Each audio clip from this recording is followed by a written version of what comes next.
Morning dear students, chemistry clinic में आप सभी का स्वागत है। हम लोग एटॉमिक स्ट्रक्चर देख रहे हैं और इसी कड़ी में आज हम लोग देखेंगे इलेक्ट्रोमैग्नेटिक रेडिएशन। एक्चुअली हमको बताने का तात्पर्य ये क्या है कि एटॉमिक स्ट्रक्चर में कुछ न्यूक्लियर केमिस्ट्री का भी पार्ट होता है जिससे आपका न्यूमेरिकल सॉल्व करने में आपको आसानी होगी। आइए देखते हैं क्या है इलेक्ट्रोमैग्नेटिक।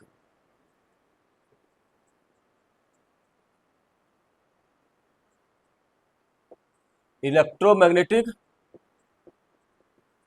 रेडिएशन। इलेक्ट्रोमैग्नेटिक रेडिएशन जो होता है, कोई भी ऑर्डिनरी लाइट है, चाहे वो सनलाइट हो या एक्स रे हो, गामा रे हो, तो इस तरह के सिमिलर लाइट को जब हम प्रोड्यूस करना चाहेंगे तो क्या करना होगा हमको? या तो चार्ज बॉडी को मूव कराना होगा मैग्नेटिक फील्ड में, या नहीं तो इलेक्ट्रिक फील्ड में जो है कि मैग्नेट को अगर रखेंगे तो ऑलरेडी वो क्या होगा, मूव करने लगेगा। डायनेमो इसी तंत्र पे काम करता है। मैग्नेटिक क्या होता है, वो घूमता है जिससे पंखा ट्यूब चलता है। तो जो मैग्नेटिक फील्ड जो मूव करता है इलेक्ट्रिसिटी के पेरीफेरी में, इसीलिए इसका नाम, और जो जनरेट करेगा रेडिएशन, इसीलिए इसका नाम दिया इलेक्ट्रोमैग्नेटिक रेडिएशन। तो ये जो इलेक्ट्रोमैग्नेटिक रेडिएशन है, ये क्या होता है? वेव कैरेक्टरिस्टिक्स होता है। क्या होता है? वेव कैरेक्टरिस्टिक्स का होता है, वेव नेचर का होता है, इसका लक्षण होता है। तो हम लोग वेव क्या होता है, मतलब क्या, तरंग। वेव मतलब तरंग नेचर का होता है। कोई भी जो लाइट है, क्या देखते हैं आप, एक निकलता है फोकस, वो क्या है, बीम है। तो बीम ऑफ फोटोन है। तो फ्लो कैसा होता है? तरंग के रूप में फ्लो होता है वो। अब हम लोग देखते हैं कि मान ले, सपोज करते हैं कोई शांत जल है, उसमें हम लोग एक पत्थर फेंकते हैं, तो क्या होता है? वाटर का वाइब्रेशन होता है।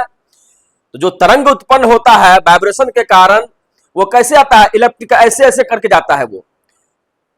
तो वो जो होता है श्रिंग और गर्त, मतलब क्रेस्ट और ट्रफ के रूप में वो एक्सपेंस करता है, गमन करता है। गाना सुना है ना जी, ठहरे हुए पानी में कंकर ना मार सावरी, मन में हलचल सी मच जाएगी बाबरी। बड़ा अच्छा गाना है। तो ठहरे हुए पानी में जब कंकर फेंकते हैं, वो जो वाइब्रेशन होता है, जिससे क्या होता है, हलचल होता है, तरंग जो इमिट होता है, वो ट्रफ और क्रस्ट के रूप में होता है। हम लोग उसी का मेजरमेंट करते हैं कि तरंग होता क्या है, वेव क्या है। ये वेव का हम लोग कैसे गमन करता है, देखिए ये पाथ है, समझ गए ना। अब मान लीजिए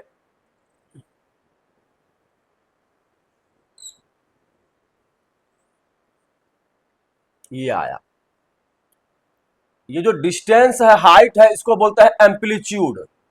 ये क्या है? एम्पलीट्यूड है इसका।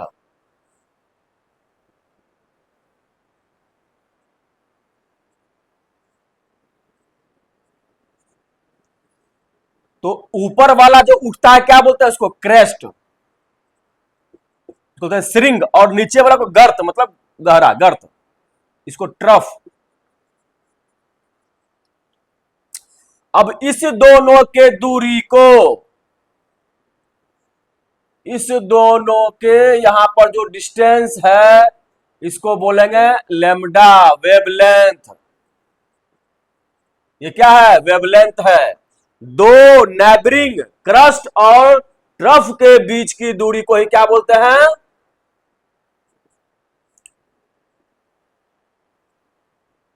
इसमें भी होगा ये वाला, ये डिस्टेंस। अब बात समझ गए? तो जो वेव होता है, ये वेव का 5 कैरेक्टरिस्टिक्स होता है वेव का भी। पहला क्या होता है? वेवलेंथ। वेवलेंथ, इसको लैम्डा से डिनोट करते हैं, ठीक है। दूसरा क्या होता है? फ्रीक्वेंसी। इसको डिनोट किसे करते हैं? फ्रीक्वेंसी को म्यू से, ठीक है। उसका क्या होता है इसका वेलोसिटी, सी से वेव नंबर म्यू बार से, और 5 में एम्पलीट्यूड। ये 5 फैक्टर वेव पर गवर्न करता है। क्या करता है? ये 5 फैक्टर गवर्न करता है इस पर। अब हम लोग देखेंगे 1 नंबर वेवलेंथ। क्या है ये? वेवलेंथ।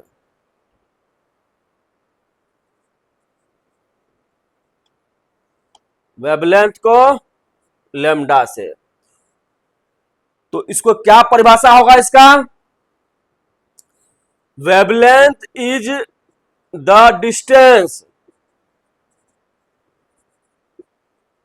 बिटवीन टू नेबरिंग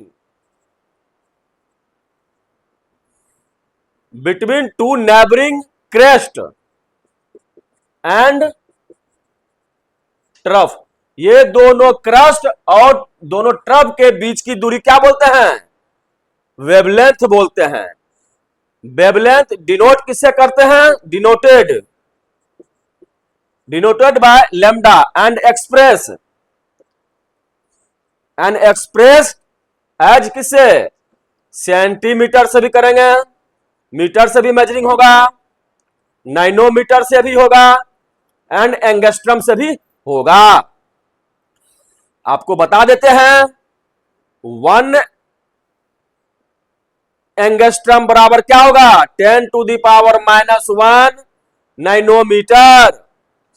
ये बराबर होगा 10⁻⁻8 सेंटीमीटर, बराबर होगा 10⁻⁻10 मीटर का। आई बात समझ में? बात समझ गए ना? अब इसको मिटाते हैं, जगह नहीं है।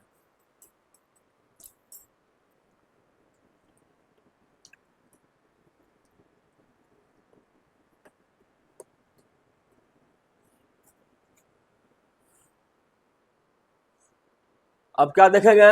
तो बहुत गीला है। दूसरा में क्या है? फ्रीक्वेंसी।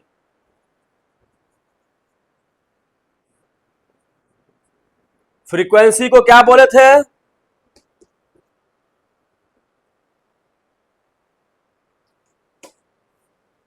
डिनोटेड बाय न्यू से। इसका फ्रीक्वेंसी है क्या? फ्रीक्वेंसी है आपका number of times A wave passes through a given point in 1 second. Frequency क्या है? एक सेकेंड में किसी भी पॉइंट से कितना वेव गुजरा, ठीक है ना, उसी के नंबर को कितना बार, नंबर ऑफ टाइम्स, कितनी बार कोई किसी भी एक फिक्स या गिवन पॉइंट से 1 सेकेंड में कितनी बार जो है वेव गुजरा, उसी को कहते हैं फ्रीक्वेंसी। इसको डिनोट करते हैं न्यू से। एक्सप्रेस किससे करते हैं? इसका मतलब मेजर किसमें करते हैं इसको? सीपीएस में। सीपीएस ये क्या हो गया? साइकिल पर सेकेंड। और हर्ट्ज से HERTZ, इसको लिखते हैं HZ, हर्ट्ज से। तो क्या हो जाएगा? 1 HZ बराबर क्या हो जाएगा? 1 CPS, साइकिल पर सेकेंड। ये जो फ्रीक्वेंसी होता है ये इनवर्सली प्रोपोर्शनल होता है किसका? वेवलेंथ का। तो फ्रीक्वेंसी न्यू क्या हो जाएगा? इनवर्सली प्रोपोर्शनल हो जाएगा वेवलेंथ का। इसका मतलब क्या हो गया भाई, ये क्या इनवर्सली प्रोपोर्शनल है।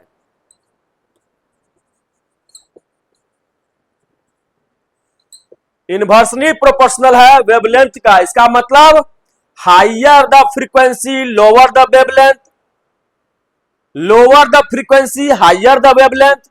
एक एग्जांपल दिखाते हैं। एक स्पेक्ट्रम जो होता है, स्पेक्ट्रम प्रिज्म का, जैसे मान लीजिए यहां पर है, ये स्पेक्ट्रम से रंग गुजरा, 1 2 3 4 5 6 7, हम लोग लिखते हैं ना विबजियोर, VIBGYOR।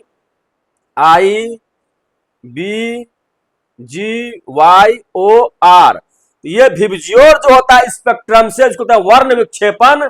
किसी लाइट को अगर हम गुजारते हैं उससे, तो 7 कलर में डिसाइड करता, वो क्या होता है, स्प्लिट होता है। तो जो बीम है, बीम का कलर किस पर डिसाइड करेगा, वेवलेंथ पर, वेवलेंथ के हिसाब से ही। अब मान लीजिए देखते हैं भी, तो वायलेट कलर का क्या होता है, फ्रीक्वेंसी म्यू क्या होता है, इसका हाई होता है। जब म्यू हाई होगा तो लेमडा क्या हो जाएगा, लो हो जाएगा।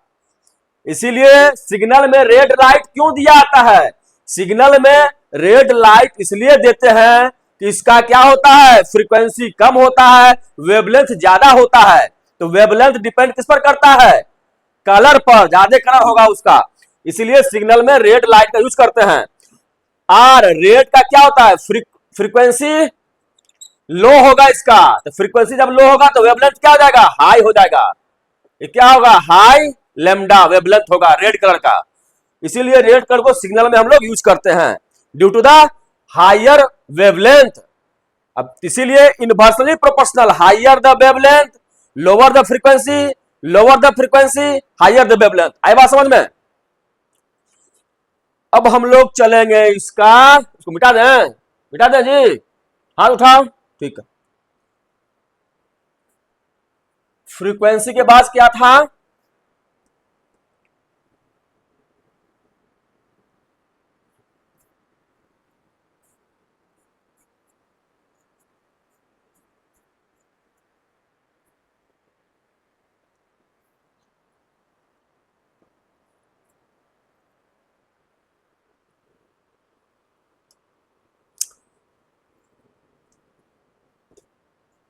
फ्रीक्वेंसी के बाद क्या है, वेलोसिटी।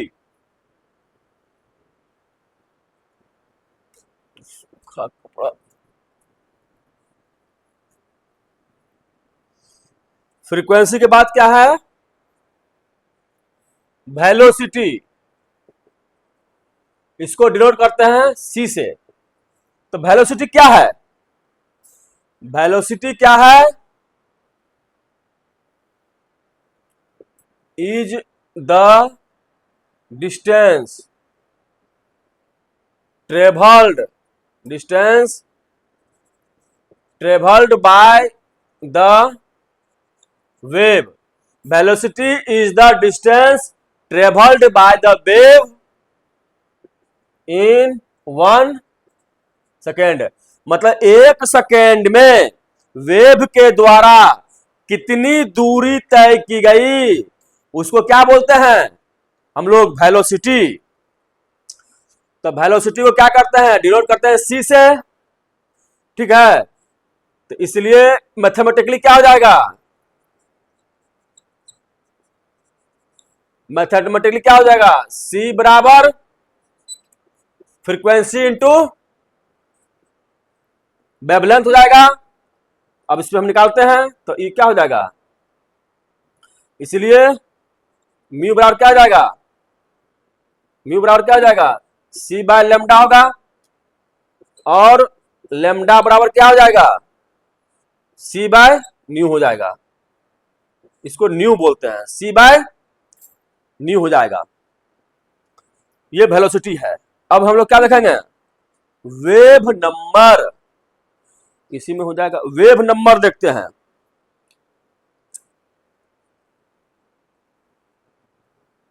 वेव नंबर क्या है भाई, तो वेव नंबर है number of wavelength number of wavelength पर सेंटीमीटर। 1 सेंटीमीटर में कितना वेवलेंथ की संख्या होगी, उसी को कहते हैं नंबर ऑफ वेवलेंथ। बात समझ, वेव नंबर हो गया ये। क्या हो गया? Wave number. इसको डिनोट करते हैं, डिनोटेड बाय म्यू बार से, है ना, एक्सप्रेस्ड एज सेंटीमीटर इनवर्स। तो क्या हो जाएगा ये? तो सेंटीमीटर इनवर्स है तो ये हो जाएगा आपका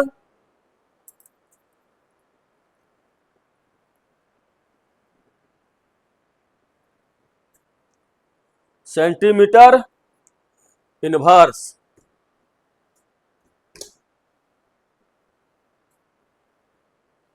ये आपका हो जाएगा, क्या हो जाएगा?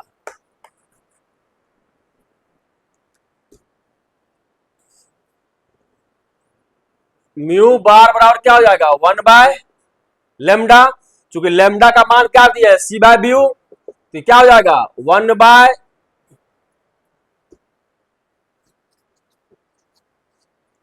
ये बराबर क्या हो जाएगा? 1/c/,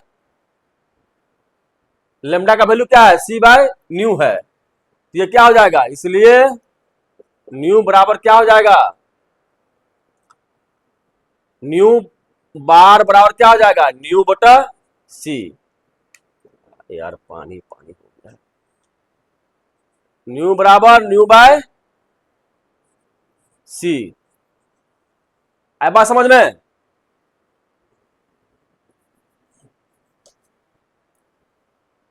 ये बराबर क्या हो जाएगा? 1/λ है, म्यू बराबर, तो क्या लेमडा का मान क्या है? c/b है। ये करा क्या हो जाएगा? 1/c/न्यू। इसलिए ये क्या होगा? बी ऊपर होगा, नहीं कुछ यहाँ 1 है, क्रॉस मल्टीपल से ऊपर जाएगा, तो म्यू बराबर क्या हो जाएगा? म्यू बार बराबर म्यू बाय सी। ये हमारा वेव नंबर निकल गया, ठीक है ना। इस रिलेशन से हम लोग वेव नंबर, तो वेव नंबर क्या हो गया? फ्रीक्वेंसी बाय क्या हो गया? Frequency by velocity. Frequency by velocity, ये हो गया वेव नंबर। अब इसको मिटाते हैं, एम्पलीट्यूड है।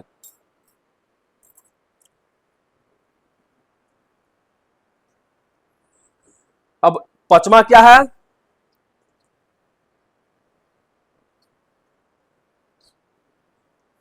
पचमा क्या है?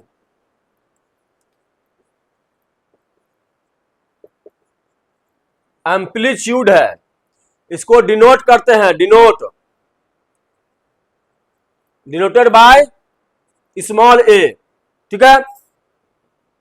अब जो ये एम्पलीट्यूड है, ये क्या हो रहा है?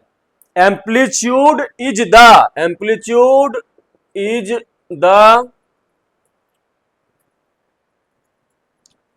Height, amplitude is the height of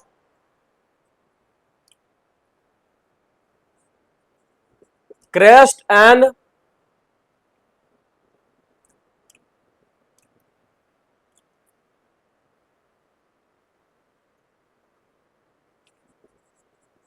depth of trough। Amplitude is the height of crest, ये जो हाइट है क्रस्ट का, ये एम्पलीट्यूड है। और ट्रफ मतलब क्या? गहरा। और ये जो डेप्थ है, गहराई है किसका? ट्रफ का। Amplitude is the height of crest and depth of trough, है ना। डिनोट बाय ए करते हैं। अब जो एम्पलीट्यूड है, ये किसी भी बीम ऑफ लाइट का क्या करेगा? इंटेंसिटी और उसका लाइट ब्राइटनेस शो करेगा एम्पलीट्यूड पर। किसी भी जो लाइट है, बीम है फोटोन का, उसका क्या इंटेंसिटी और ब्राइटनेस किस पर डिपेंड करेगा? एम्पलीट्यूड पर। और उसका कलर किस पर डिपेंड करेगा? वेवलेंथ पर। अब मान ले कि जो वेलोसिटी जो होता है, वेलोसिटी जितने भी इलेक्ट्रोमैग्नेटिक रेडिएशंस हैं, जितने भी इलेक्ट्रोमैग्नेटिक रेडिएशंस हैं, सबका वेलोसिटी समान होगा। जैसे लाइट है, वेलोसिटी क्या होगा? सनलाइट का वेलोसिटी क्या हो जाएगा? 3 × 10⁻⁸ क्या है 8 मीटर है, और 3 × 10⁻, क्या है 10 सेंटीमीटर पर सेकेंड है। ये क्या है पर सेकेंड है। और 186,000 माइल्स पर सेकेंड है इसका वेलोसिटी। सनलाइट का वेलोसिटी क्या है फिक्स है ये। तो किसी भी इलेक्ट्रोमैग्नेटिक रेडिएशन का क्या होता है वेलोसिटी फिक्स होता है। और अगर डिफरेंट लाइट की बात करेंगे हम लोग, अगर मैन-मेड लाइट कोई और है तो उसका अलग हो जाएगा। लेकिन इलेक्ट्रोमैग्नेटिक रेडिएशन का, सनलाइट का हम लोग एक बेटर एग्जांपल लेते हैं, उसका यही वेलोसिटी है। आई बात समझ में? डियर स्टूडेंट्स, आप लोग को क्लियरली समझ में आ गया होगा इलेक्ट्रोमैग्नेटिक रेडिएशन क्या है। इलेक्ट्रोमैग्नेटिक रेडिएशन क्या होता है, वेव नेचर का होता है, और वेव के बारे में समझ गए। अब इस पर न्यूमेरिकल हम एक क्लास लेंगे और शुरू करेंगे। तब तक आप लोग जो वीडियो को लाइक और शेयर कीजिए, कंटिन्यूटी बनाए रखिए। अगर आप चाहते हैं 2026 में अपनी सपनों को पूरा करना, 25 में क्या गलती हो गया उसे बहस नहीं है। आप देख लीजिए स्थिति क्या है, किसी का क्वेश्चन नहीं लड़ रहा है। 26 में भी क्वेश्चन जो है नीट का बहुत स्टैंडर्ड होगा, तो आप लोग को थॉरोली डिटेल्स पढ़ना होगा। कंटिन्यूटी बनाए रखिए। हम बहुत जल्द लाइव क्लास शुरू करने वाले हैं ABCD ऑफ केमिस्ट्री। केमिस्ट्री का जो 0 से शुरू करना चाहते हैं, 9, 10th के बच्चे हैं, 11, 12th के बच्चे हैं, जेईई मेंस एडवांस के हैं, सबको समझ में आएगा। बिगिनर्स के लिए हम शुरू कर रहे हैं, संध्या 4 या 5 से क्लास शुरू होगा। तब तक आप लोग बने रहिए। थैंक यू, जय हिंद।